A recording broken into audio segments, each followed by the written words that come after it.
explicar parte del trabajo.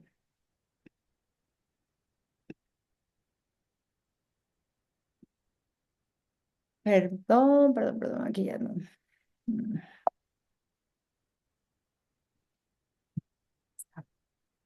Está abierto mi WhatsApp. Una disculpa. Mm.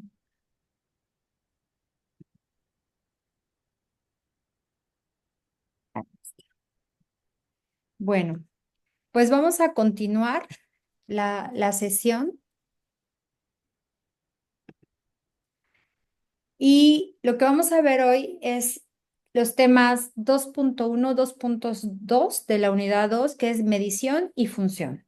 Recordemos que nosotros estamos viendo desde inicio de esta asignatura todo lo que conlleva a la identificación de las unidades de medición, cómo las vamos a validar, cómo se irá construyendo cada uno de nuestros ítems, cómo tenemos que identificar, en este caso, pues cada una de nuestras variables, de nuestras dimensiones, de nuestros indicadores, para proponer precisamente todos esos ítems que van a ayudar a evaluar ese indicador. Pues para eso vamos a entender los conceptos básicos de lo que es medición y función con relación a la investigación científica, porque esto es lo que estamos ahorita buscando, construir nuestra escala de medición de acuerdo a nuestro objetivo, a nuestras dimensiones, a nuestras variables y nuestros indicadores. Entonces, entendemos en este sentido, ¿sí? Que la investigación tiene que ser medible. No podemos explicar un fenómeno si no lo medimos. Y esto puede ser cualitativa y cuantitativamente. Independientemente del tipo de investigación, nosotros tenemos que evaluar el contexto, tenemos que determinar en este caso cuál es el comportamiento que están teniendo nuestras variables en ese contexto en específico. Probar que nuestros resultados son realmente confiables, que son válidos y que aportan al conocimiento científico y que además, pues obviamente están resolviendo una problemática, ¿verdad? Entonces, este proceso que nosotros debemos de entender como medición, pues resulta realmente muy importante porque a través de este nosotros podemos observar a nuestros sujetos de estudio, a los objetos también, y podemos ver en este caso aspectos de realidad y que esto obviamente tenga sentido. Decía yo hace un momento, hacemos investigación precisamente pues para poder lograr, perdón, resolver una problemática y aparte agregar valor, es decir, las relevancias, ¿no? Dar ese punto medular en el cual nuestra investigación está aportando al conocimiento científico, que nuestra investigación realmente está resolviendo esos problemas, ¿sí? Bueno, básicamente, pues vamos a asignar nosotros números o valores a objetos o eventos. Es básicamente lo que busca medir y creo que aquí no hay mucho de dónde, mucho que argumentar, pero sí entender que van a ser esas asignaciones que nosotros vamos a estarle dando o esos valores que vamos a estarle dando a esos objetos o sujetos que estamos estudiando de acuerdo con nuestras variables de estudio y que nos permiten a nosotros pues tener valores básicamente de calidad, ¿sí? Que van a permitir precisamente hacer esa representación del concepto a medir y esa interpretación de los resultados, porque al final de cuentas lo que buscamos es eso, hacer un análisis completo para poder sacar nuestras conclusiones y comparar nuestros resultados con los de otros investigadores. Ver si el fenómeno, pues básicamente se está repitiendo en el contexto que estamos estudiando, porque esa es una de las características de la investigación científica, que tiene que ser completamente reproducible y repetible, ¿no? Es decir, tenemos que probar que realmente se está presentando o que hay diferencias significativas y entonces ahí es específicamente pues donde nosotros podemos encontrar pues todas esas novedades del estudio, que es lo que hoy se busca. No tan solo es repetir, sino también encontrar esas novedades que hacen que esa investigación valga la pena completamente, ¿no? Si es lo mismo, ajá, son las mismas variables, el objetivo es parecido, pero el contexto es diferente y el contexto puede cambiar toda la dinámica, ¿no? Entonces, la medición va a ser básicamente pues ese proceso que vamos a tener nosotros al momento de asignar números a propiedades físicas o características de los objetos o sistemas. Esto puede ser de acuerdo a un estándar predefinido, pues con el fin de establecer su magnitud, ¿no? Pero también es una realidad que en investigación social, que es la que nosotros ejecutamos, nosotros también podemos en un momento dado cuantificar las variables a través de diversas escalas. Y es aquí donde podemos utilizar una encuesta y aplicar, por ejemplo, una escala tipo Likert que nos ayude a cuantificar nuestras variables. ¿De qué va a depender esto? Bueno, pues va a depender, obviamente, de la naturaleza de nuestra investigación, va a depender de los objetivos de investigación para poder definir qué tipo de instrumento vamos a ocupar y cómo es que lo vamos a medir, ¿sí? Y bueno, para eso se utiliza lo que es la operacionalización de la variable. Por ahí veía yo en sus trabajos que ya tenían la parte de lo que es la matriz de consistencia. Eso es operacionalizar las variables, entender el proceso completo de la investigación y que haya una relación correcta y que podamos observar en esa matriz de consistencia en la línea que se sigue desde lo que es la pregunta de investigación, pasando por los objetivos, tanto general como específicos, en este caso también las hipótesis, las variables, las dimensiones, y por ahí también estas dimensiones me llevan a la construcción de los indicadores, es decir, cómo vamos a medir cada una de nuestras dimensiones. Y esta es la parte que a ustedes les faltaría.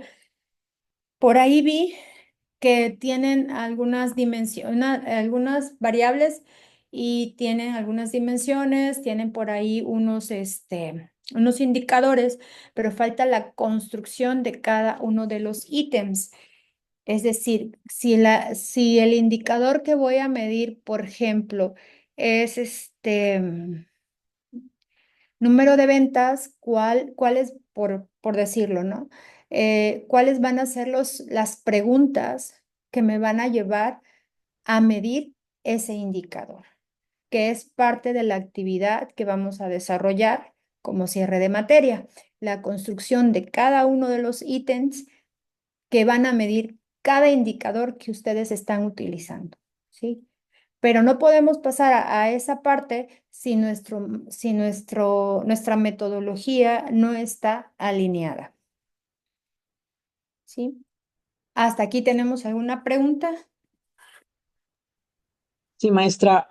Entonces entendemos cuando dice alinear, y creo que aquí aplica lo que hablaba de mi proyecto, es si yo me enfoco a lo que es la cultura organizacional Ujú, y eso habla de, bueno, son muchos conceptos, pero al final relaciona con el desempeño laboral. Entonces, alinear es no salirme, porque yo sí me perdí en buscar los objetivos, las causas y todo ese rollo, pero al sí, final alinear son dos cosas distinguiendo o determinando bien las variables. Me dice cultura organizacional. Una adecuada cultura organizacional me lleva a un desempeño laboral.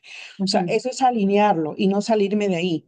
Sí, Es eso, ¿no? así es, O sea, sus dos lo que abarque. variables.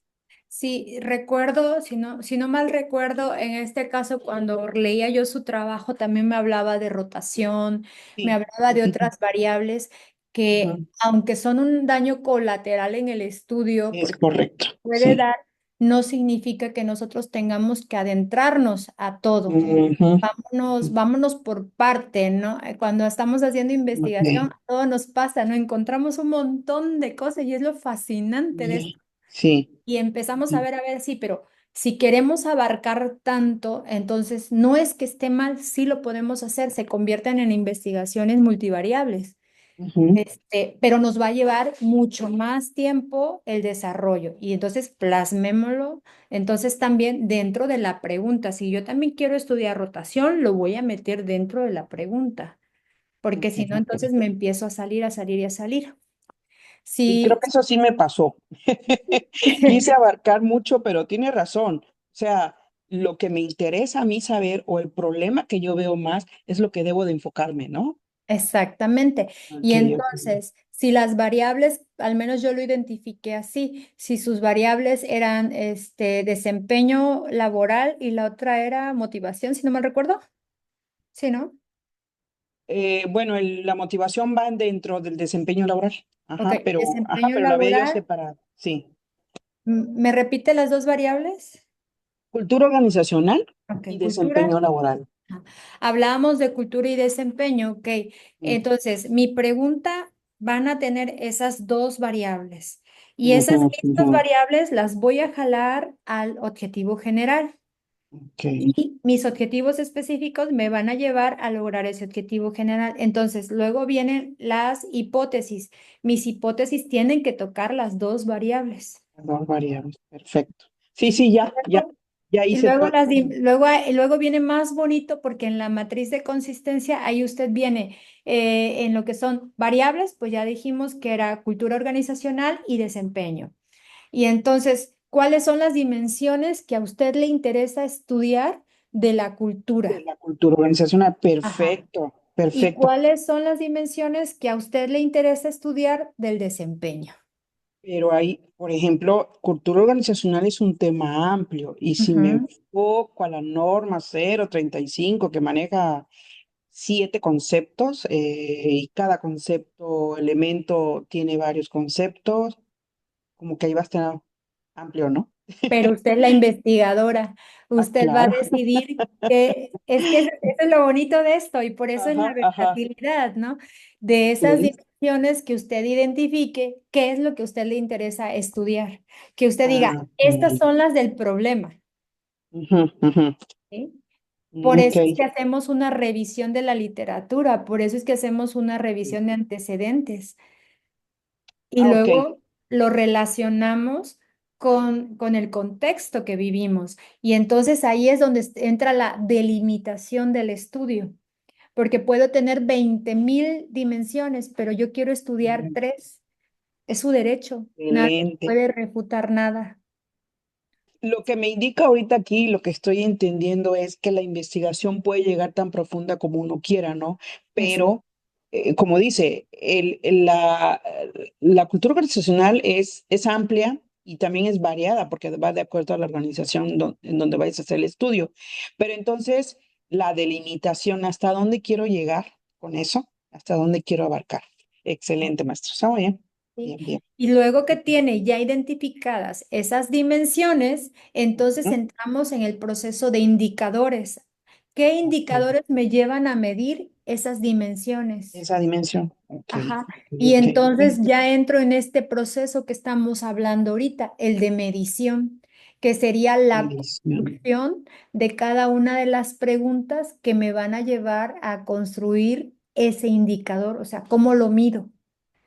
¿Cuáles van a ser las preguntas concretas idóneas que me van a permitir a mí obtener ese indicador? Ok, ok, ok. Entonces, muy bien. Variables, ok. Variables me llevan.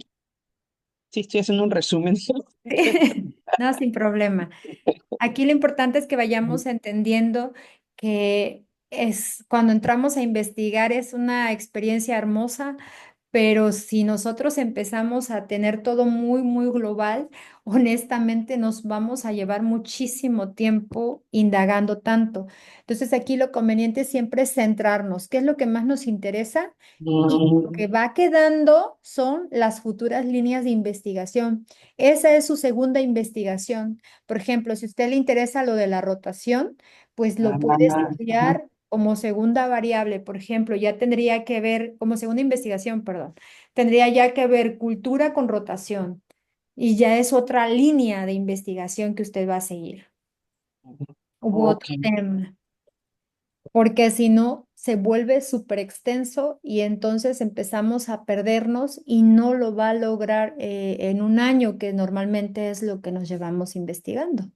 me Es que es eso, creo que la base está en eso. Ujú. Podemos ser muy buenos investigadores, pero es la limitación, porque también en la parte de la cultura del arte encontramos tanto y tú dices, ay, qué bonito tema, pero ahora ya aprendí esto, ya investigué esto y encontré más, y tú dices, ay, quiero marcar, pero ojo, eh, es ahí, ¿no? ¿Hasta dónde? Como dice, si me emociono, pues entonces hago otra investigación sobre lo demás, ¿no? Pero ya, plácate hasta ahí, ¿no? A limitar, ¿no?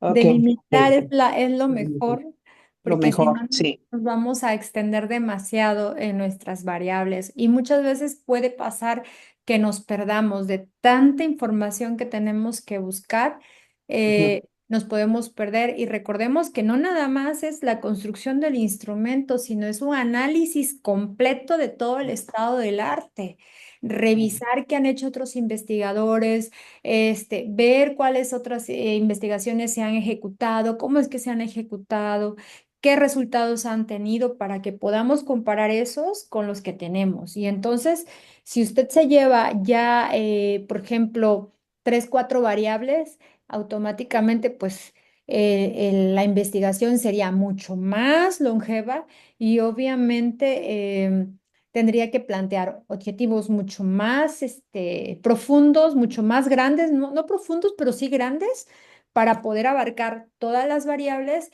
y mucho más hipótesis, porque entonces estamos hablando de una investigación multivariable ya. y nos Ahí vamos a ahogamos luego, empezar. Sí, sí, sí. Muy bien. ¿vale? Gracias, maestra. Gracias. Y de Sí. nada. Bueno, entonces esto es lo interesante y qué bueno que la maestra toca el tema porque si nosotros tenemos bien los cimientos y delimitamos bien y decimos, esto es lo que me interesa, esto es lo que yo quiero estudiar, no vamos a tener ningún problema para entrar al proceso de medición, que es la asignación de números a propiedades físicas o características de los objetos o sistemas. Es específicamente esa construcción de cada uno de los ítems que van a ser valorados para determinar específicamente esa confiabilidad y validez de estos constructos, ¿no? ¿Qué es lo que queremos hacer? Porque al final de cuentas, si un trabajo está muy bien hecho, pero no pasó por un proceso de validación, entra el famoso sesgo, entramos en un proceso de que los resultados puede ser que no sean confiables, puede ser que no sean relevantes, ¿no? Entonces, tenemos que hacer todo este trabajo que realmente es bastante, bastante larguito y válgase la redundancia, por eso es importante delimitar, porque no nada más generamos investigación, sino también tenemos que hacer el proceso de validación de cada uno de los instrumentos. Entonces, hablando un poquito de esto, de lo que son permítame un ratito, los tipos de mediciones, recordemos que hay dos: mediciones cuantitativas y mediciones cualitativas, porque las investigaciones pueden ser cualitativas, cuantitativas y mixtas. Eh, en este caso, cuando hablamos de mediciones cuantitativas, pueden ser de orden directo o indirecto, ¿no? Eh, Cuantitativo es asignar números como tales a cada uno de los ítems y lo que buscamos es medir. Esto también va a depender mucho del tipo o el diseño de investigación que tengamos, porque, por ejemplo, si estamos haciendo una investigación de diseño experimental, pues puede ser que ahí sí estemos utilizando algunas medidas, porque normalmente es en laboratorio, se hacen pruebas físicas, químicas, etcétera, ¿no? Pero en investigación social nosotros podemos recurrir a dos tipos de instrumentos, básicamente. ¿Cuáles son estos? Podemos utilizar un cuestionario y podemos utilizar una encuesta. Encuesta a escala tipo Likert, que nos vendría muy, muy bien para poder medir cada uno de estos indicadores que nosotros queremos estudiar. Entonces, los procesos básicamente pues son los mismos que se ocupan en cualquier tipo de proceso cuantitativo básicamente, ¿no? Entonces, Doctora, tenemos, una pregunta. Fíjese que ahorita estaba viendo que su correo me lo marca como erróneo. Desde hace 8 días se lo mandé y lo estoy reenviando y me lo vuelve a marcar como erróneo. No sé en qué consiste. Yo lo vuelvo a eh, poner y me dice delivery y pues yo lo mandé desde el domingo pasado o al sábado y no me lo acepta. ¿Sí me me dice cuál es su correo. Ah, claro, doctora, con gusto. Y pues sí me preocupa porque sí lo mandamos en tiempo y forma el Inge Raúl y su servidora. Y pues no, aquí se lo pongo en el WhatsApp del doctorado, ¿sí? Ahí se lo pongo Pero creo que no estoy en el grupo. Ah, no está, entonces se lo pongo en el Zoom, aquí se lo pongo. Ah, En el chat del Zoom le voy a poner los dos correos para que esté hubo, hubo uno. con uno. Ok. No, Y no, perdón, digo, hubo uno que me dijo que me marcaba eso, pero contesté todos. Pues el mío así dice que es delivery. Van 3 veces que lo mando ahorita y los tres me vuelve a marcar error. No sé por qué. ¿Cómo lo está poniendo? Así, Erika, mire, aquí le tengo. Como lo puso usted. am, Es que como eh, estoy proyectando, no, no. ahorita, bueno, al final si quiere lo vemos. Usted adelante, doctor. Yo Ajá. mientras aquí le pongo adelante. Gracias. Pero es erika@itstb.edu.mx. Sí, sí, sí, así, así, doctora, sí. Mire, ahí está mi email para si lo gusta Aquí estoy en el buscar. chat. Mientras continuamos, muchas gracias. Mire, aquí se lo voy a poner. itstb.edu.mx. Ahí está. Ese es mi correo. María Pilar. A ver, es que no, soy así como que muy atacada y no me gusta irme atrasando. Ok, adelante. A ver, María Pilar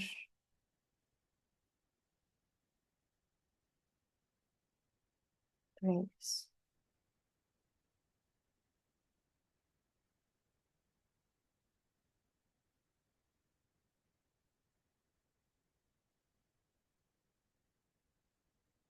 Mm, mm.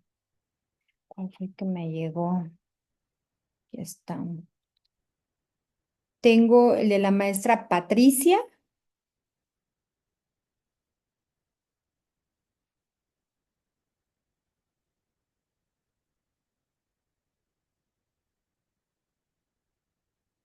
Ajá. Tengo el de la maestra Patti y de ahí tengo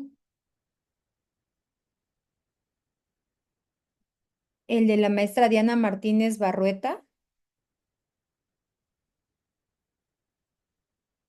Nuevamente el de la maestra Patti que le contesté dos veces.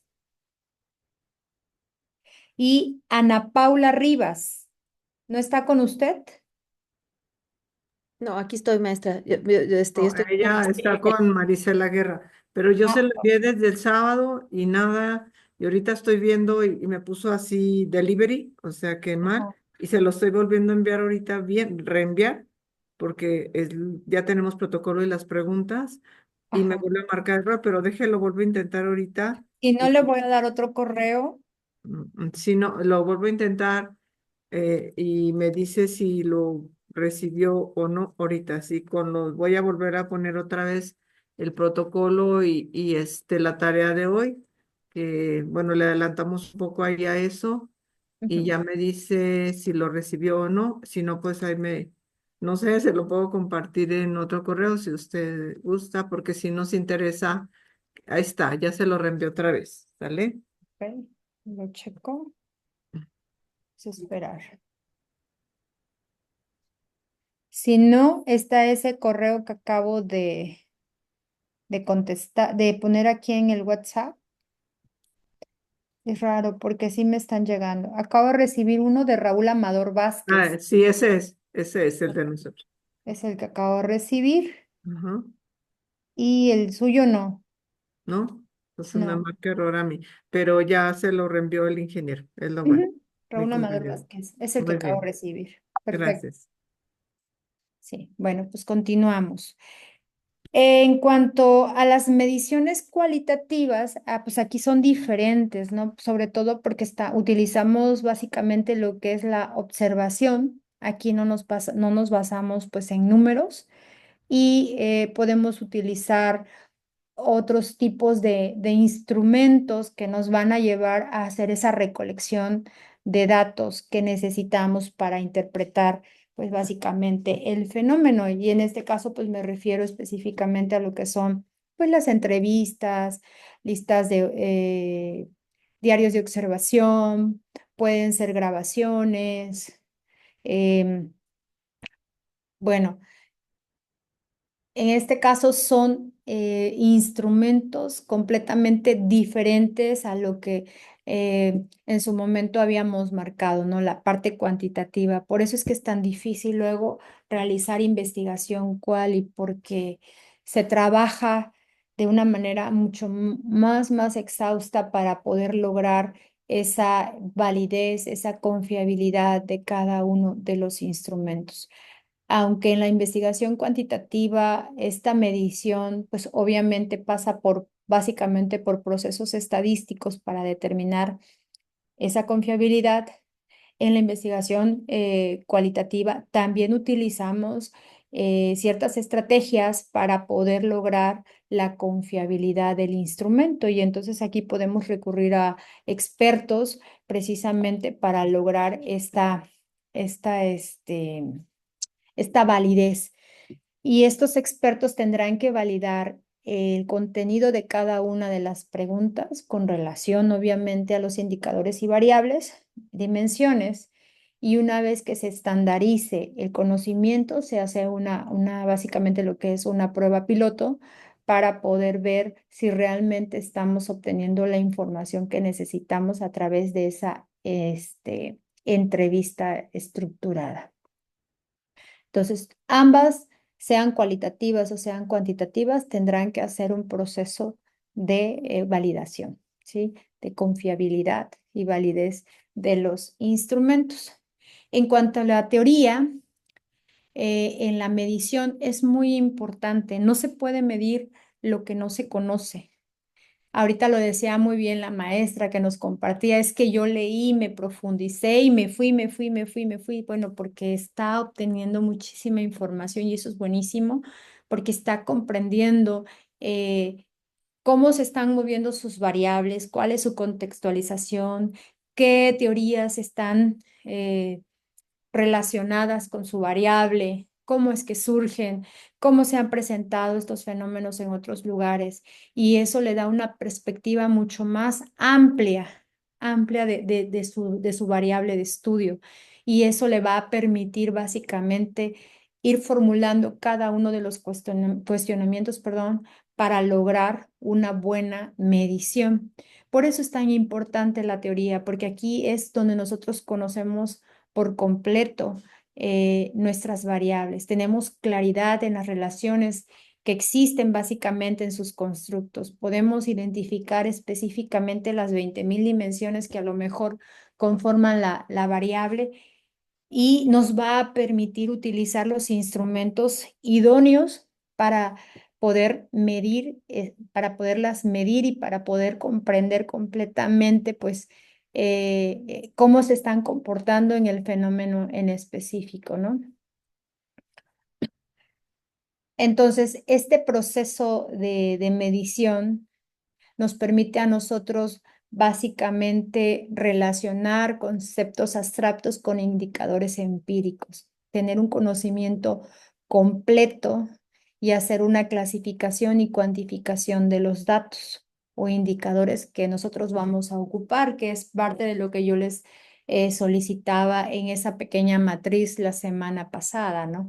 Que era entender cuáles son sus variables y cuáles son los conceptos que se tienen de esa variable por diferentes autores, cuáles son las dimensiones que conforman la variable y los conceptos por diferentes autores. ¿Para qué? Para tener una perspectiva completa, amplia, confiable del tema a estudiar. Les decía al inicio de esta lámina, no se puede estudiar lo que no se conoce. Entonces tenemos que conocer muy, muy bien nuestras variables para poder entenderla con claridad y poderle dar respuesta en específico cuando tengamos que hacer esa interpretación de los datos una vez que hayamos hecho todo ese proceso pues de campo. ¿Cuál es la función de la medición? ¿Sí? Es la base sobre la cual se fundamentan las observaciones y la teoría. Recordemos que también en investigación nosotros podemos determinar relaciones, determinar si una teoría se cumple o no se cumple. Cuando habla aquí de observación se refiere básicamente a estudios de tipo cualitativo, cómo es que se está comportando el sujeto en ese contexto, a qué obedece ese comportamiento, etcétera. Entonces, es precisamente entender y comprender cómo se están presentando. Además de que nos permite a nosotros construir modelos que nos lleven a básicamente a validar hipótesis y realizar predicciones. Por ejemplo, una vez que hemos pasado por todo el proceso de investigación con los resultados obtenidos, nosotros podríamos crear un nuevo modelo, por ejemplo, para mejorar el clima laboral, para mejorar el desempeño laboral.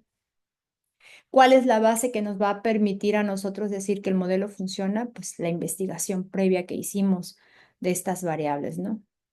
Esas son las relevancias de la investigación, esos son los aportes que ustedes van a realizar de acuerdo a, o por ejemplo, las propuestas que salen posterior a sus investigaciones, porque como ya tienen el conocimiento completo de cómo se están comportando las variables, ya hicieron el análisis de las variables, ya hicieron esa discusión de sus resultados y llegaron a conclusiones generales, pues obviamente ustedes ya pueden generar lo que son recomendaciones o propuestas que ayuden a mejorar lo que está pasando, ¿no? O a resolver la problemática existente.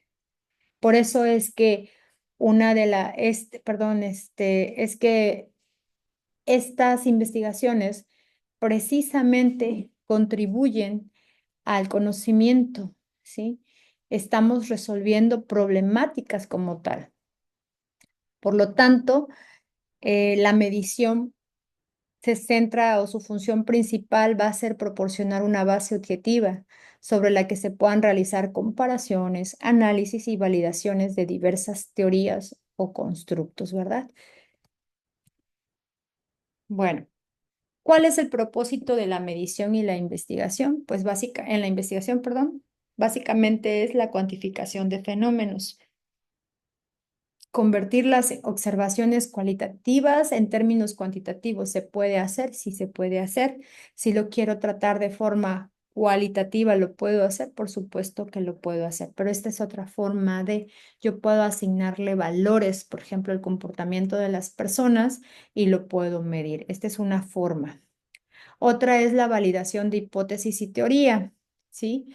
Se supone que cuando nosotros empezamos a realizar investigación, pues lo que tenemos que hacer es hacernos estas suposiciones, ¿sí? Estas hipótesis para poder comprobarlas y obviamente que van a ser sometidas a pruebas experimentales, ¿no? Un proceso riguroso estadístico que nos lleve a decir si se cumple o no se cumple esta proposición, ¿no?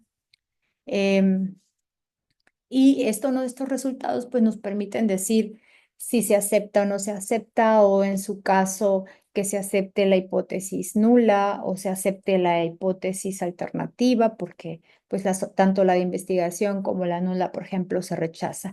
Y aquí hay un choque bastante interesante en nosotros como investigadores, porque a veces creemos que se tiene que cumplir la hipótesis de investigación. No, no se tiene que cumplir. Los resultados son lo que son y no los podemos modificar, porque en el momento en que los modificamos ya los sesgamos.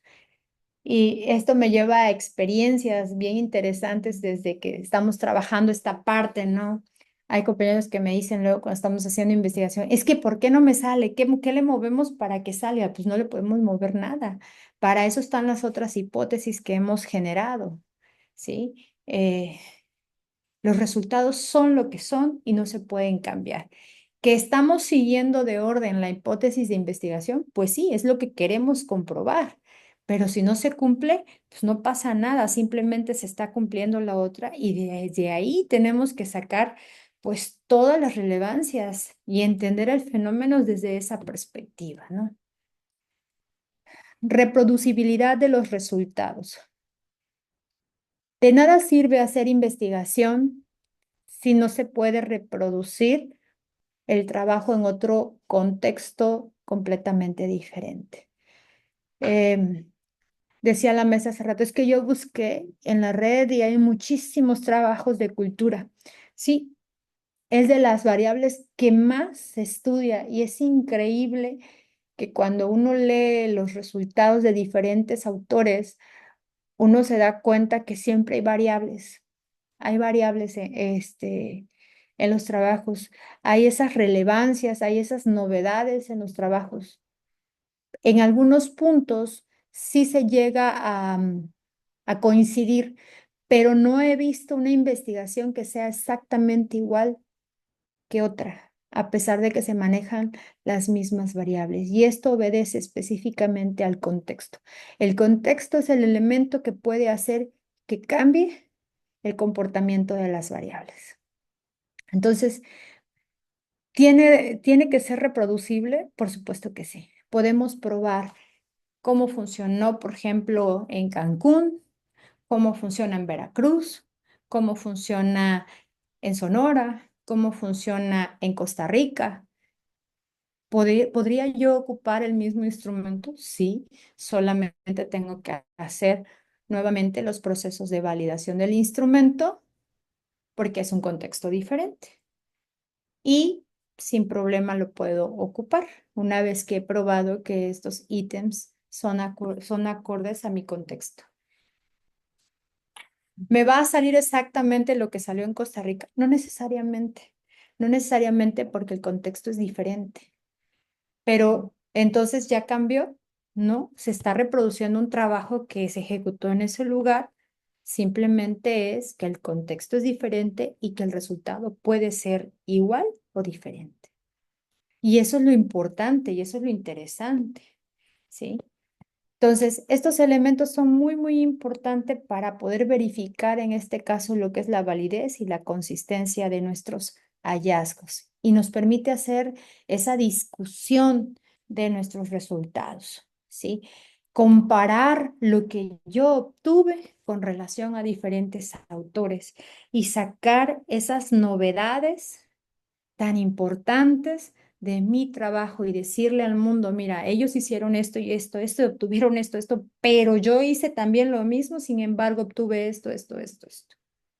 Y esa es la novedad, esa es la innovación que vale la pena mostrarle a las personas o a la comunidad científica. Otro punto es el desarrollo de modelos y predicciones.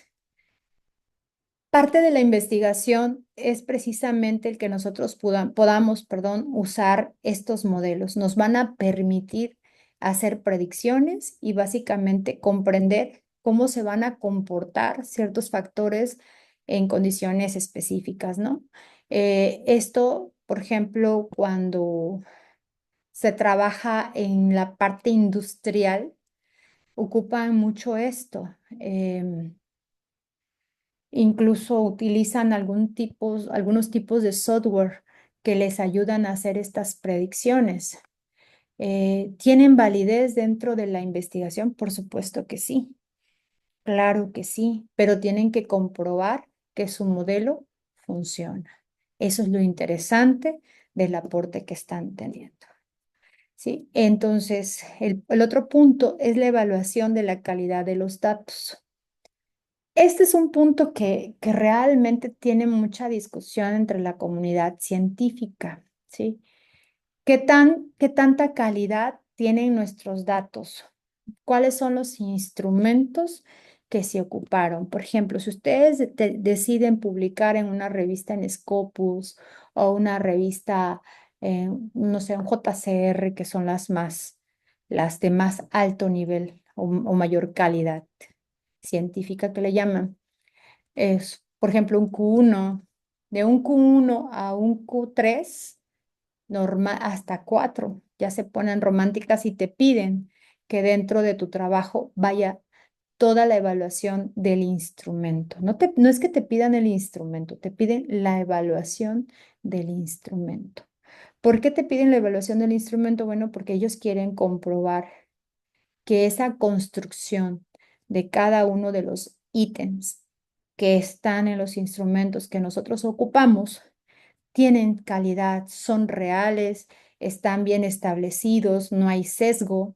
Entonces hablamos ahí de una calidad de datos y puede pasar al siguiente proceso que es por pares, ¿no? Evaluación por pares.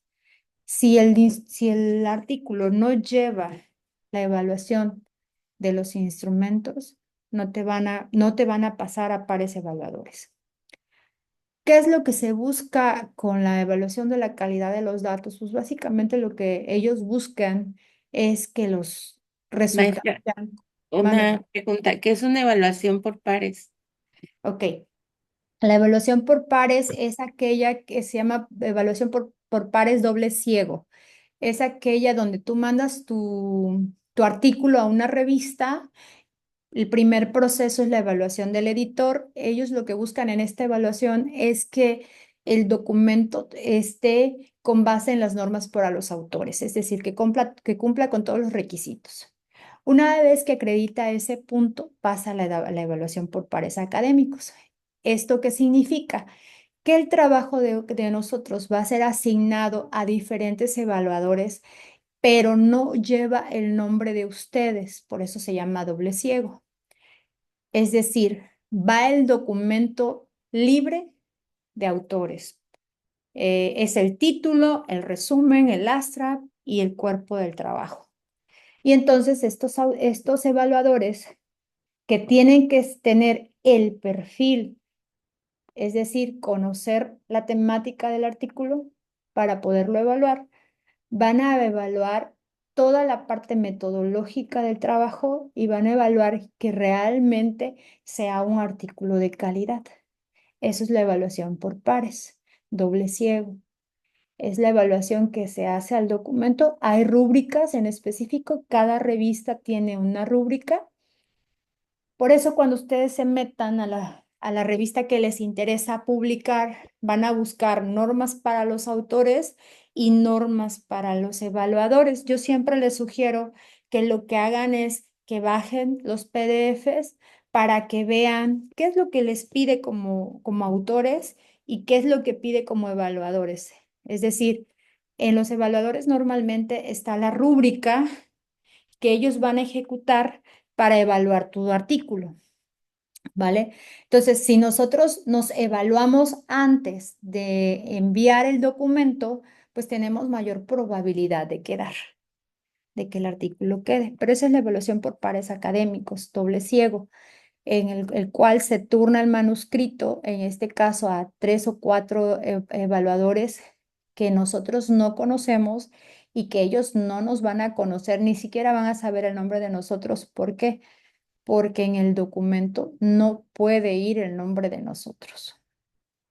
Normalmente estas revistas te piden primero un archivo de Word donde pones el título, y el orden de los autores, quién es primer autor, quién es segundo autor, quién es tercer autor. Luego viene el resumen y el astra. Y en el segundo archivo va el título del documento, va el resumen, va el abstract y el cuerpo, pero no figuran los nombres de los autores. Posteriormente va un tercer archivo, que es el que contiene todas las figuras y tablas que están incluidas en el documento. Esto tiene que ir con ciertas características de acuerdo a cada norma de la revista, ¿no? Se mandan esos tres. Normalmente es en alguna plataforma, las revistas siempre tienen sus plataformas, es muy raro quien utilice un correo y normalmente pasan 3 meses para que te evalúe la primera fase, que es la del editor. Posteriormente, si acredita, le mandan un correo donde le dicen que ha acreditado la primera fase y que ahora va por pares evaluadores. En ese pares evaluadores nos hacen llegar a los evaluadores el archivo que contiene nada más las tablas y que contiene el manuscrito, sin nombres de los autores.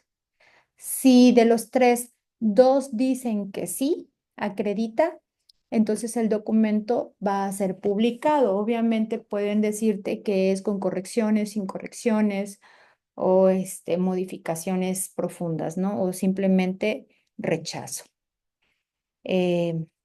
Una vez que se hacen las correcciones que se hayan solicitado, pues ya llegó el momento de que pasa a maquetación. Aquí la revista ya no tiene nada que ver con los evaluadores. Ya nada más se va a contactar directamente con usted para que cuando quede maquetado usted le haga la última revisión, vea que los autores aparecen en orden y pasamos al proceso de publicación. Entonces, esos son los procesos que normalmente siguen las revistas, ¿vale? Son procesos largos, sí, son procesos complicado. tediosos, sí, pero tienen que verificar que realmente pues cumpla con todos los elementos que requieren las revistas. Si nosotros empezamos a mandar artículos a revistas, por ejemplo, que son Q1, Q2 o Q3, pues son mucho más altos los estándares de calidad que te están pidiendo. Y aquí entra esto que yo les estaba mencionando, que el documento esté bien validado. Por ejemplo, un JCR normalmente te pide que envíes también los instrumentos, aunque no se van a publicar, pero ellos quieren ver los instrumentos porque ellos verifican esos resultados que nosotros pusimos. Por ejemplo, si la dimensión alcanzó un alfa de Cronbach de 0.80, por ejemplo, ellos van a verificar que realmente cumpla con eso y te piden los instrumentos, te piden las bases de datos para verificar que los resultados que nosotros estamos mandando son completamente confiables. Entonces, entre más prestigio tenga la revista, mayores van a ser los estándares que nos van a poner, son más rigurosos. ¿Y vale la pena? Pues sí, sí vale la pena porque son muy buenas revistas y lo van calificando al investigador de acuerdo a las revistas en las que uno publica. Y hay que tener mucho cuidado porque pues, la verdad es que el trabajo de investigación cuesta muchísimo como para que terminemos, por ejemplo, em, publicando en una revista de difusión. Recordemos que son dos cosas diferentes, difusión y divulgación. La difusión va para todo público y la divulgación es para un público especializado. Entonces, no podemos escribir igual para los dos públicos, son completamente diferentes. Y dentro de lo que es eh, el gremio de los investigadores, pues para nosotros que estamos en el área 6, que es ciencias sociales, pues siempre nos están calificando mucho más que sean revistas en Scopus, que sean revistas en CONACYT, y ya así mínimo es Cielo y Redalic, que la verdad los estándares de Cielo y Redalic son bastante altos. Esto es referente a las indexaciones, ¿no? Entonces, ¿Qué debemos de cuidar en donde publicamos? Porque hay muchas revistas depredadoras. Las revistas depredadoras normalmente son revistas que no te exigen una rigurosidad en tus datos, no te piden calidad en los datos, simplemente pagas y te publican. Entonces, este tipo de revistas, pues la comunidad científica no lo ve bien y hay que cuidar esa parte. Si lo que ustedes quieren hacer es carrera como investigadores, sí deben de cuidar en donde publican, ¿no? Eh, ¿Sí? ¿Le escucho? Gracias, doctora. Ajá, Sí, sí. no. Entonces, son cuestiones de métricas, son cuestiones de estándares que se plasman dentro de las revistas. ¿Que es malo publicar en revistas de difusión? No, no es malo porque también uno de los puntos que te pide el Sistema Nacional de Investigadores es que realice uno difusión de la ciencia. Bien, pero entonces aquí es donde yo les digo siempre a mis alumnos, bueno, van a publicar en esa revista, publiquen cosas básicas, no quemen todos sus datos, porque entonces, ¿qué van a publicar? Por ejemplo, se me ocurre en este momento publicar lo de 2 dimensiones, hacer una correlación de 2 dimensiones que conformen a la variable 1 y la variable 2, y eso lo puedo publicar, pero ya no quemé los datos completos, sino nada más una mínima parte que a mí me interesa dar a conocer a la comunidad en general. Ese es un pequeño truquito que les puede servir, ¿vale? Entonces, dentro de bueno, y también un comercial, ¿verdad? Por ejemplo, diversificar las publicaciones, porque no podemos estar publicando siempre en los mismos lugares. Entonces, ahí es importante diversificarlas, buscar diferentes revistas, diferentes editoriales en las cuales nosotros podamos publicar. En este caso, por ejemplo, sí les puedo decir que las publicaciones que hace en formato libro la red son válidas porque cuentan con el sello CONACYT. De hecho, tienen ahí en la portada el sello CONACYT, y eso, pues, cuando se hacen las comisiones evaluadoras, lo considera muchísimo para darle el puntaje. Entonces, ahí sí no hay ni un problema, pero sí hay que tener mucho cuidado con las revistas en las cuales, pues, nosotros podemos empezar a publicar nuestros datos. Siempre les sugiero que chequen en dónde están indexadas. Ustedes se van al inicio de la página de la revista y ahí dicen indexaciones. Hay quienes dicen acerca de, y ahí vienen las indexaciones, o a veces aparece el icono como indexaciones, y ahí ustedes pueden checar dónde están indexadas. Si les aparece mínimo Redalic, es buena revista. Les conviene publicar ahí. Bueno, en cuanto a la incertidumbre en la medición, tenemos limitaciones del instrumento, tenemos condiciones ambientales y errores humanos.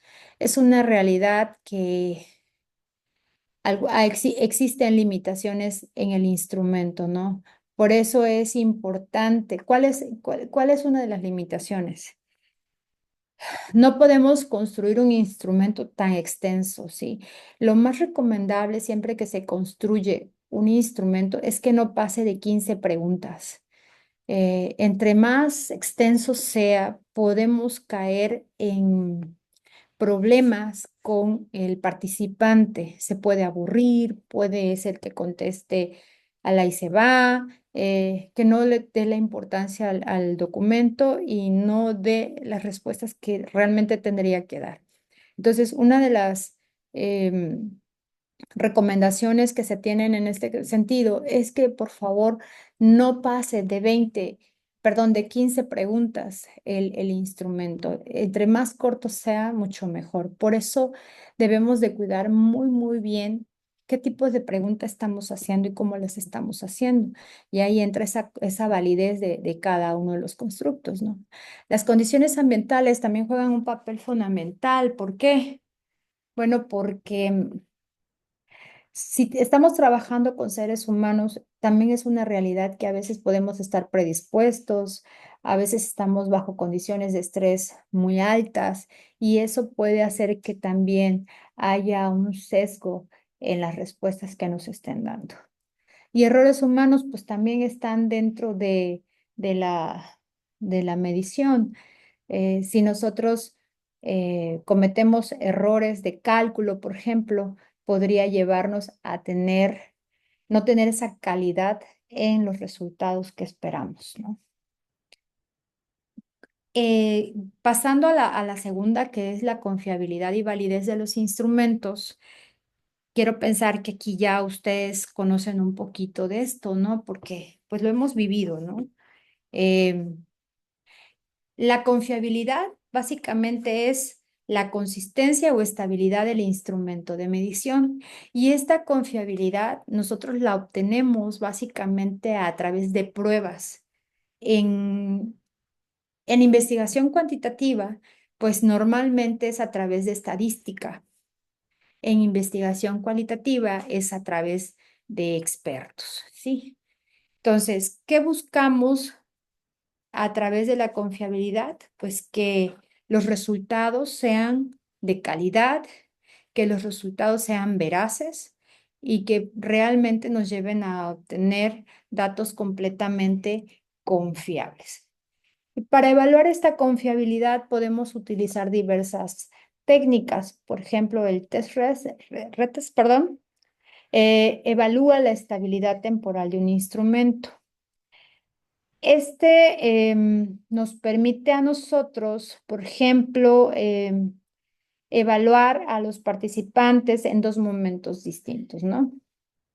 Y esto nos lleva a obtener básicamente resultados similares, siempre y cuando no se haya alterado en la prueba, o sea, que no haya habido alguna modificación significativa en las variables que estamos midiendo.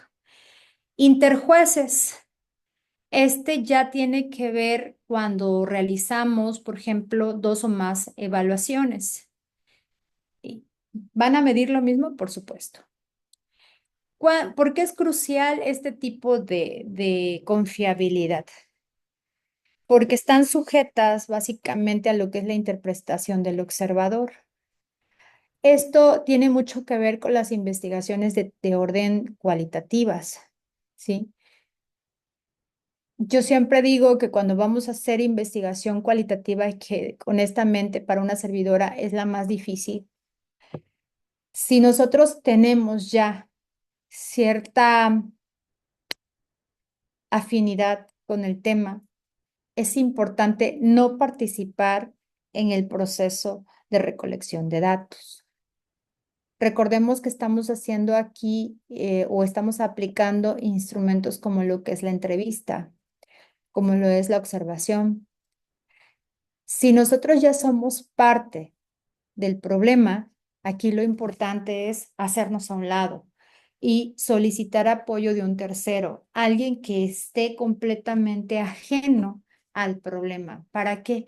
Para que las preguntas estén completamente bien ejecutadas y no haya ningún sesgo, no haya ninguna interferencia con el sujeto de estudio, ¿sí? No, para no ser básicamente lo que es juez y parte del problema, sino que los datos estén lo más limpios posibles, porque al final de cuentas, pues esta es una de los puntos que me atrevo a decir que más le duele a la investigación cualitativa, ¿no? Eh, Normalmente los científicos dicen que la investigación cualitativa no sirve porque no se puede ser juez y parte del problema y que somos seres humanos y que los humanos intervenimos específicamente en el problema. Luego nos hacemos parte de porque es por naturaleza, podemos generar lo que le llaman empatía. Yo difiero de esto, pero es una realidad que a veces nos puede ganar la problemática que se está presentando pero hay estrategias que podemos ocupar específicamente pues para esta recolección de datos, ¿no? Y es ocupar a un tercero que no sea parte del problema, que sea completamente ajeno para que podamos obtener esos resultados completamente confiables. Entonces, sí es una realidad que hacer investigación cualitativa siempre va a ser la parte más difícil. Sin embargo, cuando hacemos investigación cuantitativa, pues no hay ningún problema. ¿Por qué? Porque se van a hacer los muestreos, vamos a obtener los datos, los vamos a someter a pruebas estadísticas y sin problema. Si sale el coeficiente que debe de ser, pues ya la armamos, ¿no? Ya, ya la hicimos. No hay esos sesgos como lo puede haber básicamente en lo que es la investigación cualitativa. Entonces, cuando hablamos de confiabilidad de consistencia interna, se refiere específicamente a la consistencia pues de los ítems que hemos construido de nuestro instrumento, que es lo que ustedes van a hacer en esta materia. Ojo, no quiere decir que vamos a hacer la evaluación de los ítems, vamos a hacer la construcción de los ítems y quedará de tarea hacer esa evaluación de cada uno de ellos, ¿sí? En este caso, podemos ocupar, por ejemplo,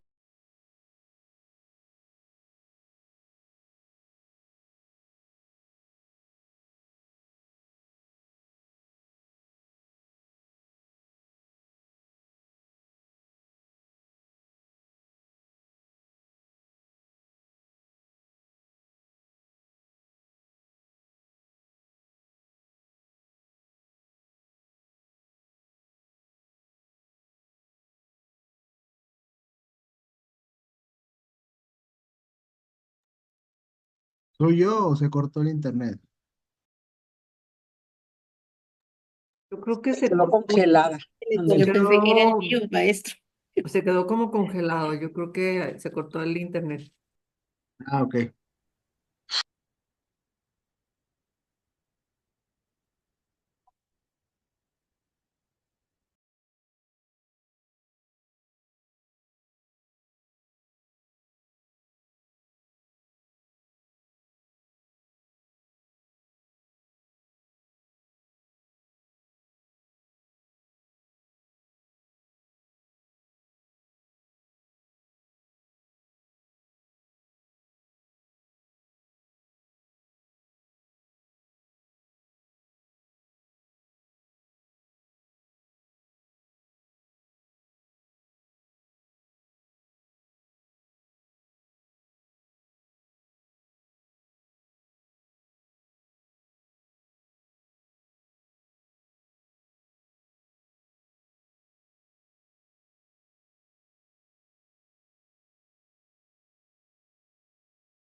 Compañeros, tengo una duda, lo de Durango. Al inicio, cuando inicié yo, había otro señor que se conectaba como innovación. Mario. No, Ah, es la maestra.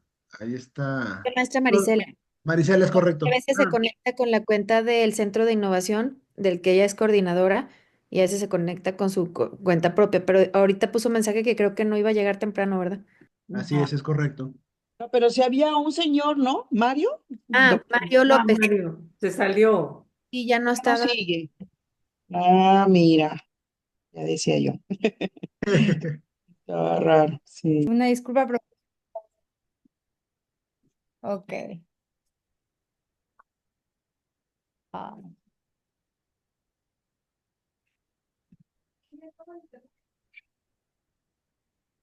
me tengo que estar compartiendo datos porque se me cayó el internet aquí. Ah, ya. Una disculpa. Bueno, les comentaba antes, no sé si me alcanzaron a escuchar con relación a la confiabilidad de los instrumentos. Les decía que cuando alcanza un valor de 0.70 en alfa de Cronbach, cada uno de los ítems, estamos hablando de que cada uno de estos está validado. Es decir, cada pregunta debe de alcanzar un valor de 0.70. En caso de que no, entonces tenemos que reestructurar la pregunta y volverla a aplicar hasta que se alcance un valor de 0.70. ¿Sí? Como mínimo, como mínimo. ¿Cuál es la importancia que tiene en este caso la confiabilidad de los instrumentos? ¿Sí?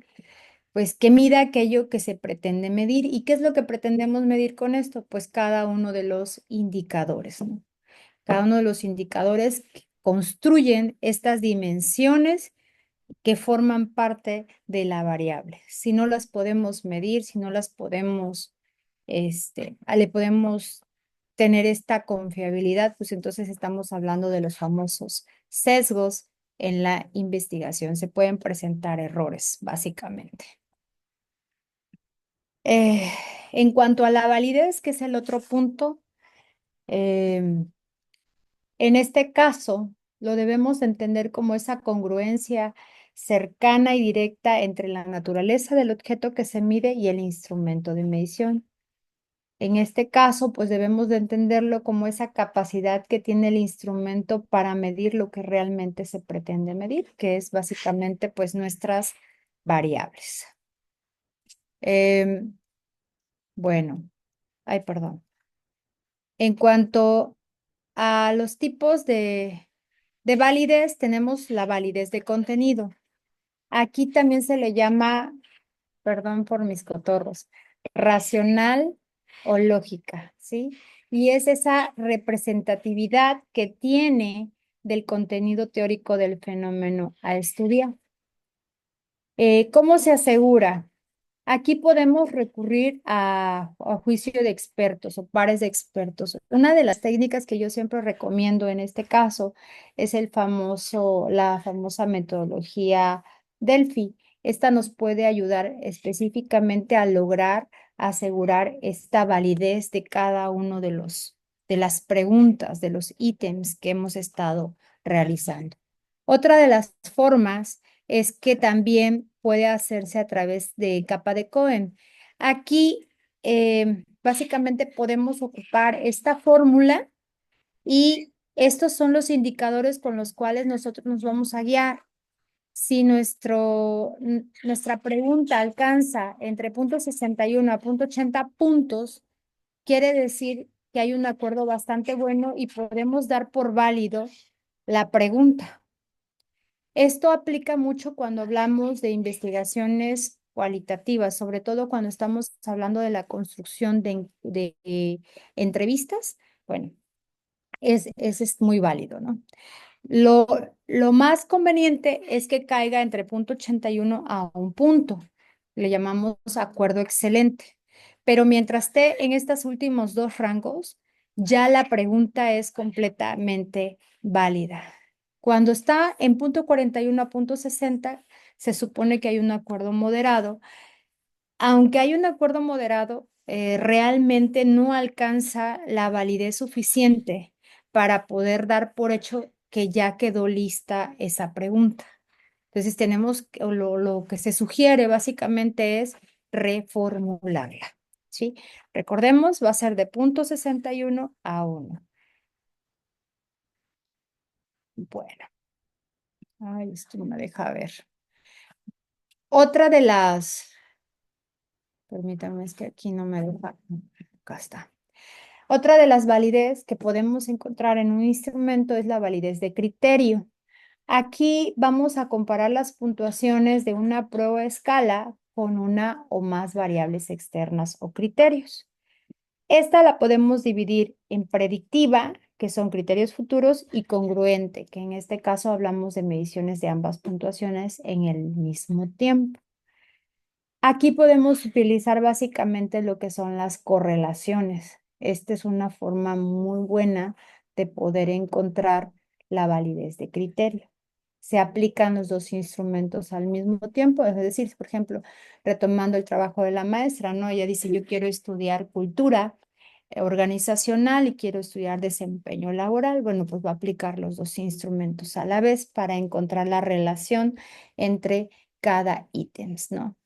Si hay, en este caso va a sacar la correlación de ítems por ítems, enfrentando los dos instrumentos. Cuando hablamos de una correlación significativa, hemos encontrado realmente una validez en el criterio.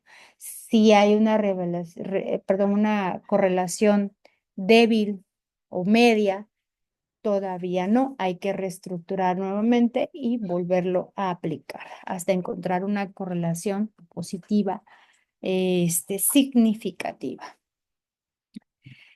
¿Cuál es la complejidad de la validez del criterio? Bueno, básicamente la comparación, porque tenemos que estar viendo básicamente qué ítem se relaciona con el otro ítem para encontrar esas relaciones. ¿Contra quién lo quiero enfrentar? ¿Contra quién quiero yo? Por ejemplo, ¿qué dimensión contra qué dimensión tiene relación? Entonces, esa es la parte que de alguna manera pues tendríamos que estar estudiando. Y la última validez es la validez de constructo. Ya esta es la que tiene mayor dificultad, porque aquí lo que hacemos es validar específicamente pues toda la teoría que va a sustentar ese instrumento. Y esto se va a hacer pues básicamente desde la parte conceptual que se busca medir. Aquí se pueden utilizar diversas técnicas y sobre todo son estadísticas, como por ejemplo el análisis factorial. Esto nos va a permitir a nosotros pues tener esa relación entre los ítems del instrumento y el constructo teórico. Este sí es un trabajo mucho más arduo porque hay que hacer una revisión muy extensa de toda la literatura por cada una de las variables y entendiendo también las dimensiones. Entonces se investiga para la variable, se investigan para las dimensiones y para los indicadores.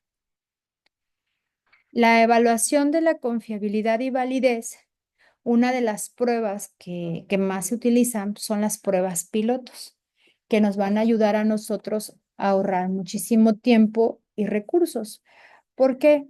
Bueno, porque imagínense que nuestra muestra es de 1,500 personas y le aplicamos el instrumento y resulta que pues el instrumento no está validado.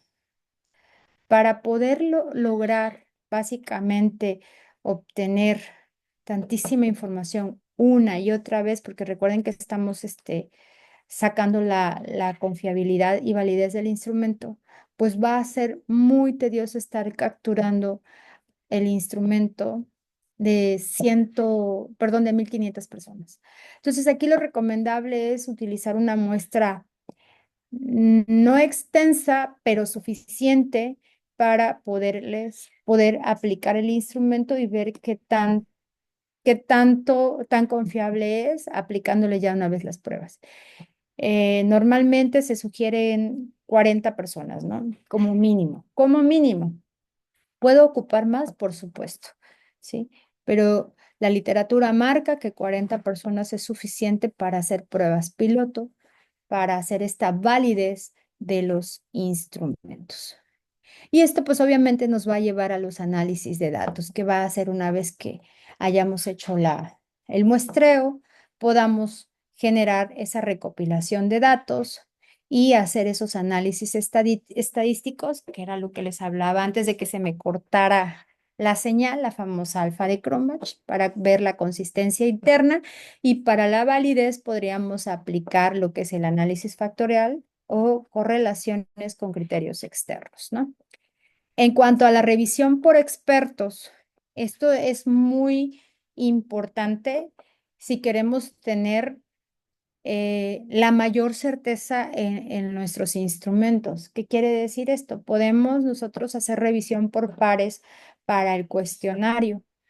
Aunque sea una investigación de tipo cuantitativa, recordarán que hace un momento yo les decía, esta normalmente se aplica más cuando son investigaciones cualitativas, pero hoy por hoy también se aplica en las investigaciones cuantitativas. Esto nos permite a nosotros disminuir el número de veces que se va a aplicar el instrumento para determinar esta confiabilidad de la que tanto hablamos.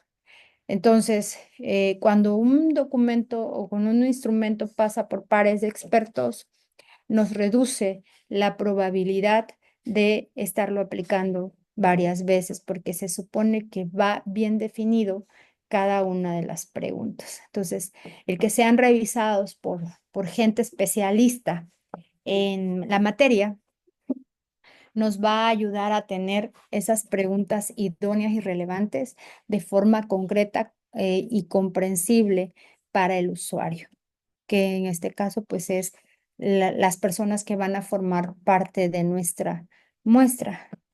Los propósitos pues de las pruebas pilotos es que nos van a ayudar específicamente a identificar problemas en el diseño del instrumento, a evitar errores, nos va a ayudar también a ver la duración que tiene la evaluación. Les decía hace un ratito, entre más corto sea el instrumento, es mucho mejor. Entre más largo es el instrumento, se vuelve complejo porque ya empiezan los individuos, los participantes, pues precisamente pues a perder ese interés, esas ganas de completar la prueba, ¿no?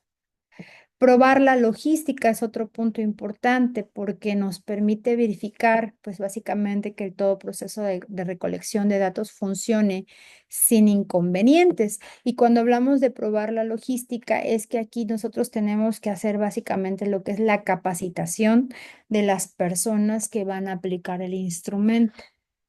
No se puede mandar a las personas a encuestar sin una previa capacitación. Les tenemos que explicar en qué consiste el instrumento y cómo es la manera en que se debería aplicar para que cuando el participante en un momento dado presente alguna duda, pues no haya ningún problema para que en este caso el que está encuestando pues pueda resolverla y evitemos que los datos sean erróneos.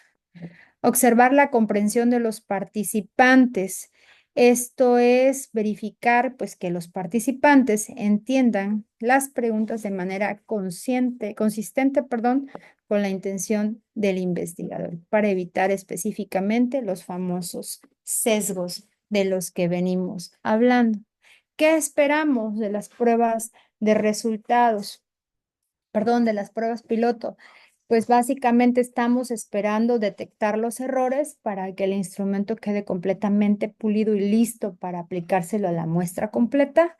Necesitamos el ajuste del contenido. En este caso, si no alcanzan las calificaciones correctas en cada uno de los ítems, podamos nosotros reformularlos para evitar precisamente estos problemas, ¿no? Y que tenga la confiabilidad completa. Hay una evaluación de la comprensión de los participantes, que en este caso se comprendan las instrucciones y cuál es la finalidad de cada una de las preguntas. Y el ajuste en la estructura, que tienen que ver básicamente con el formato y el orden de las preguntas.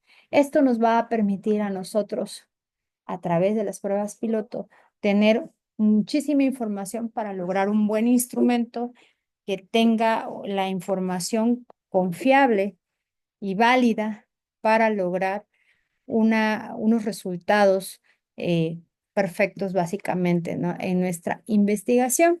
Y el procedimiento para realizar una prueba piloto, pues es básicamente seleccionar nuestra muestra piloto. Les decía, puede incluir, para mi gusto, yo me inclino más por otros autores. Aquí el que yo escogí de los libros no sé si se los pasé, creo que se los pasé al doctor Lázaro.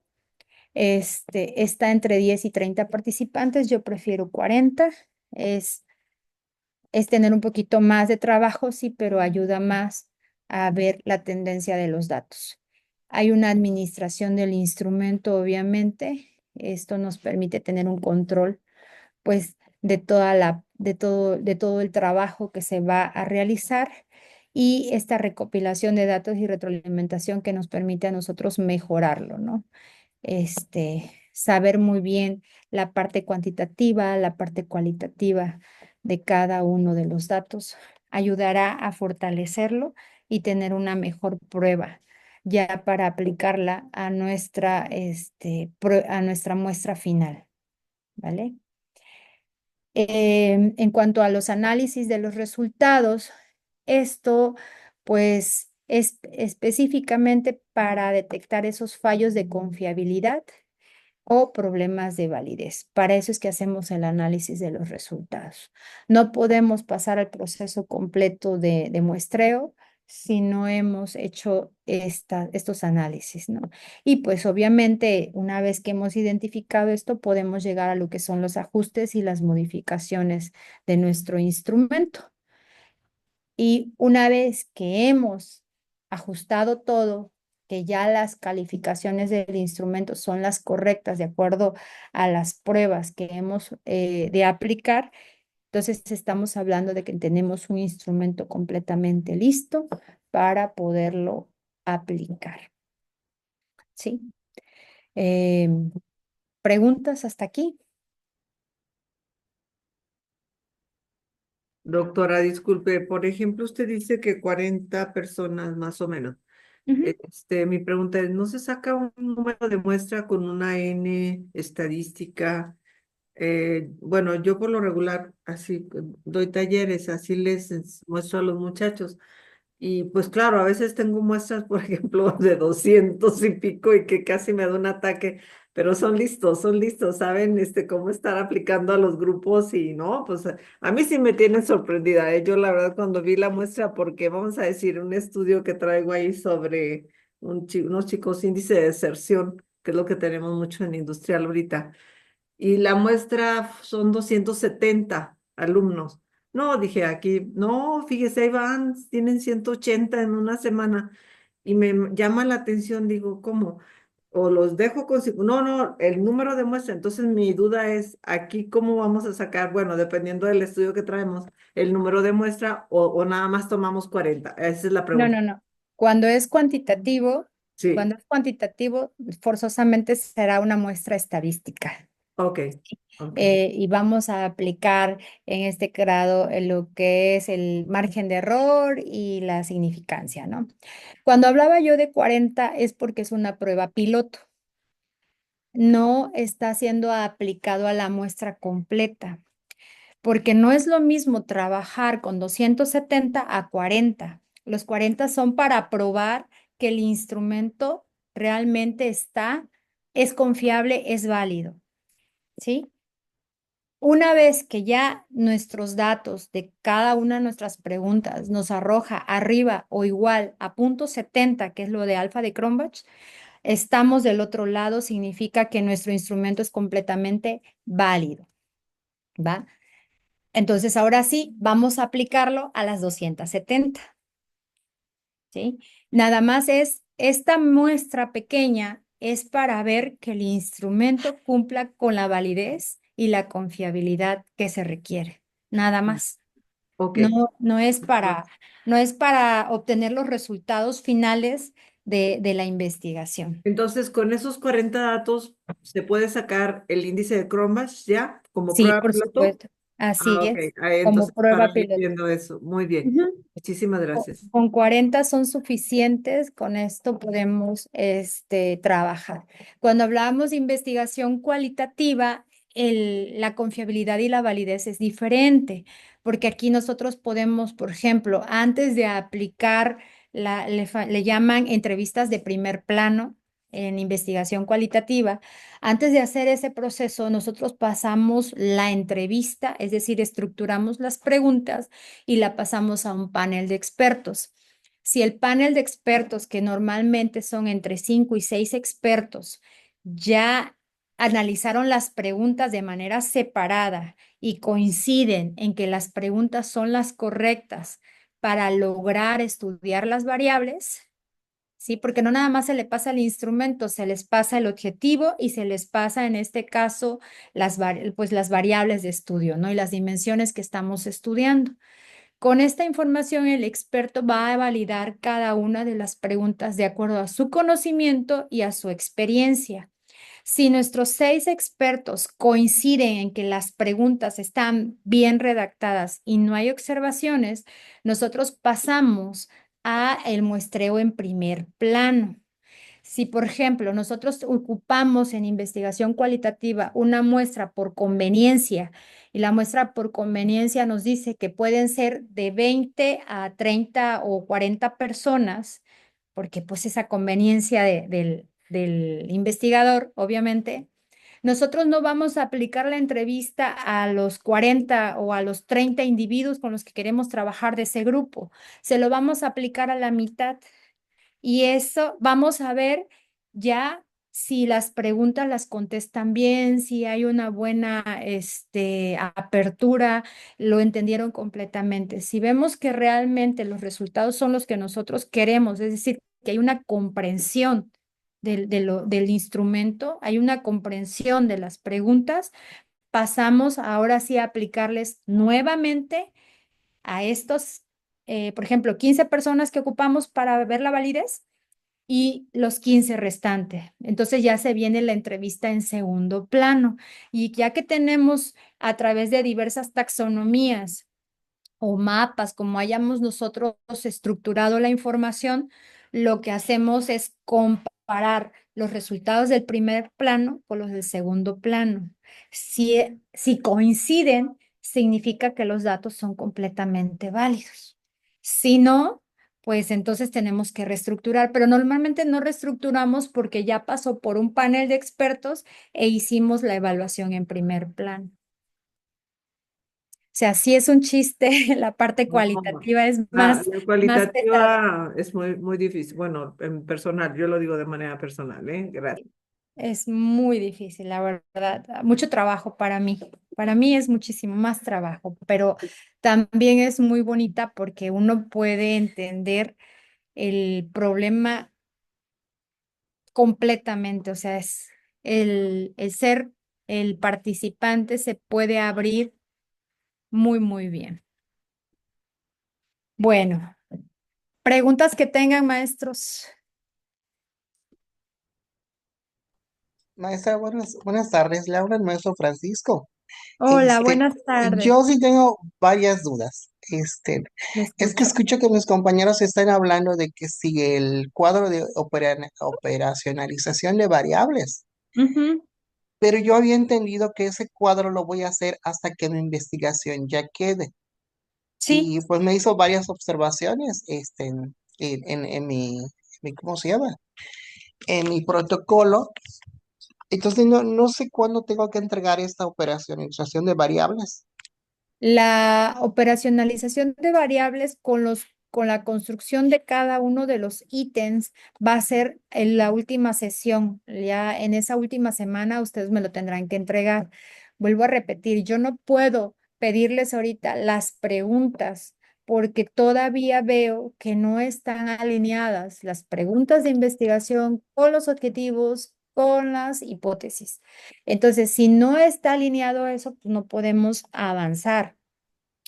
Por eso es que estoy revisando los protocolos de investigación para que los vayamos alineando y podamos dar parte a esa operacionalización de variables, que es la matriz de consistencia que ustedes tienen. Lo que sí vamos a poder ir haciendo es la tabla que les solicité la semana pasada. Esa o me la entregan en esta semana o también me la pueden entregar al final, no hay problema, yo los espero.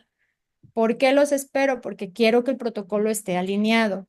Esta tabla que es de las variables es precisamente la herramienta que nos permite perdón, identificar las variables que vamos a estudiar desde diferentes autores. Lo que ustedes tienen que hacer en esa matriz es poner la variable y poner la conceptualización de la variable desde diferentes autores, conceptos, ¿sí?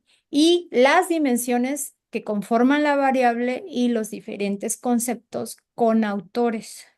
Si nosotros tenemos ese mapeo, vamos a poder construir los indicadores y vamos, más que construir, identificar los indicadores y podremos pasar a la construcción de cada una de las preguntas que nos van a permitir medir, pues, esos indicadores. Ok, y la otra es un poquito más particular. Lo que pasa es que revisé mi trabajo, me hizo bastantes observaciones, pero no sé si podría tener yo acceso a platicar con usted sobre el tema, porque yo lo leo y no logro entender con exactitud, o sea, o a lo mejor que me recomiende cuáles son las palabras que debo de usar. Perfecto, sin problema. Usted me dice qué día de la semana y yo me conecto a internet con usted, me manda usted el link y me conecto y podemos trabajar. ¿Le parece? Para que Sí, solo que me solo que vaya tengo proyectando. Ajá, solo que tengo un pequeño detalle. O sea, dígame. mi tiempo libre más para mis actividades, yo los tengo en fines de semana. Uy, Ajá, ese es mi punto, porque toda la mañana estoy como que tengo una clase entre la hora de oficina y todo lo demás. O sea, no lo tengo como paquete completo de actividad, sino que son como que horas de variadas. Entonces, eso es así como que lo que se me haría un poquito difícil, pero pues ok. igual lo intento a ver si dejo alguna tarea o algo para intentar conectarme. ¿Por la tarde no tiene ni una hora disponible? Pues le tendría yo que buscar, le digo, o sea, no le quiero decir no, nada más que a mí se me hace como que más complicada durante la semana. De hecho, por eso Bueno, igual los sábados a mí se me hace súper padre estar a esta hora aquí. entiendo. Ok, Bueno, gracias. vamos a hacer algo. ¿Le parece que me reenvía nuevamente el trabajo con lo que usted haya trabajado de las observaciones? Y lo reviso y busco otra forma de explicarle cada punto de la observación. ¿Le parece? Ok, Para perfecto, que gracias. vayamos avanzando en la semana. Maestra, Sí, usted podrá atenderme el martes sí, a las 7:20. sí, sin problema.